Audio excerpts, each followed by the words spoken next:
What's going on, guys? Wanted to talk to you about something. I've been reading in a lot of, different vlogs and stuff, and people, I kind of am into some stuff with the sustainability online and stuff, reading what other people are doing and stuff. Well, a lot of it, everything's so close with this off-grid and prepping and, all this different things. I'm not really putting myself in, or my channel, in any particular thing, because it's kind of all the same. And there's some differences, but the main problem I have with this, and maybe I'm wrong, if I am, you all tell me what you think. Like going off grid, yes, is great. You can't get more self-reliant, self-sustainable. I think you should do it slowly and not just jump all in at once. But it's kind of the same thing with going off grid and like what I'm doing, becoming more self-reliant and self-sustainable. I'm just slowly doing it instead of jumping all into it at once. Now with this prepping, prepping is good, don't get me wrong, but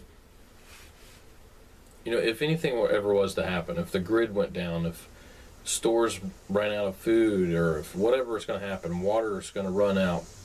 A lot of these preppers, from what I have seen,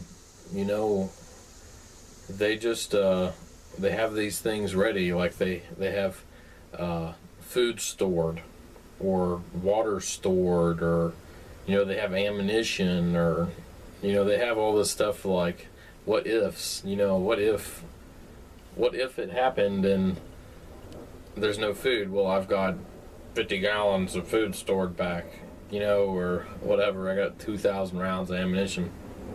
Okay, which is good, don't get me wrong, it's good. But, or some of them will have seeds and stuff back.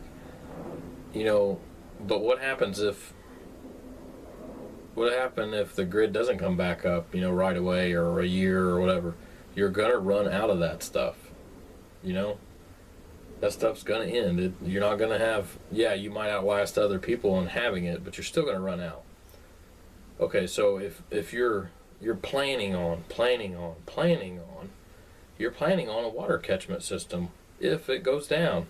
You're planning on a solar system, panel system, if the grid goes down, blah, blah, blah.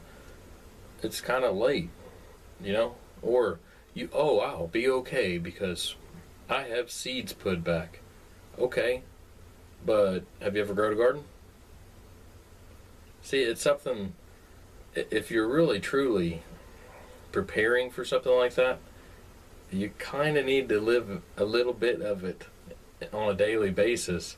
The more experience you have with it, the better off you're going to be.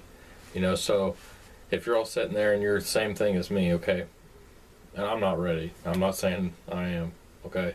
But if you're sitting there right now, when you're watching this video, if the power went out, do you have the experience? You may have some things put back for it, but do you have the experience behind it?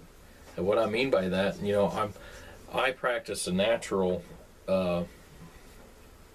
gardening, and I don't use any chemicals or anything. And a lot of people do use chemicals because it's easier. Okay, so even if you're gardening, if those little things are not readily available, or watering, I showed you a little bit of my little redneck water catchment, but what if that's not enough? What if you had to have that for your needs, your family's needs, and you couldn't water your garden with it? What's your plans on watering it? Those are all things that you need to look at. Do you know anything about gardening? If there's no gas, if you don't have a rototiller, if you don't have any way of breaking the ground, how are you going to do that? You going to buy a hoe and just plan on doing it if something happens? It's something that need to try out, or find hand tools now and try now to figure out how you're going to do it and prepare for it that way. I just think it's so funny, these preppers, and they're just, some of them are better than others, don't get me wrong, but they're like, oh yeah, I'll be all right, I'll make it. how to know if you're not doing it, you know. My thing is I'm becoming more self-sufficient, self-reliant. Okay, I already have my solar panel system. I use it. I already have a slight water catchment system that I will be upgrading, but at least I have something that I use. I already have a solar water pump that I use. I already natural gardening that I use. You know, I eat the stuff that I grow. I'd say that it takes off of my monthly food bill. You know, it feeds us.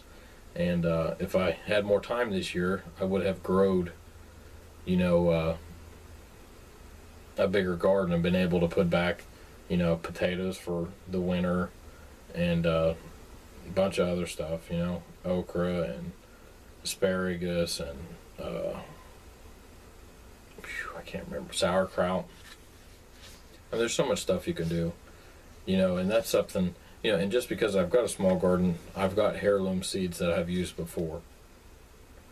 But I just want to put this up there because it's so funny to me how these people just think, and maybe it's different, you know, where I'm from the country and have done a lot of this stuff before, but it's just so funny that they could have 2 packets of seeds and a gallon of water bottle and think they're going to be okay.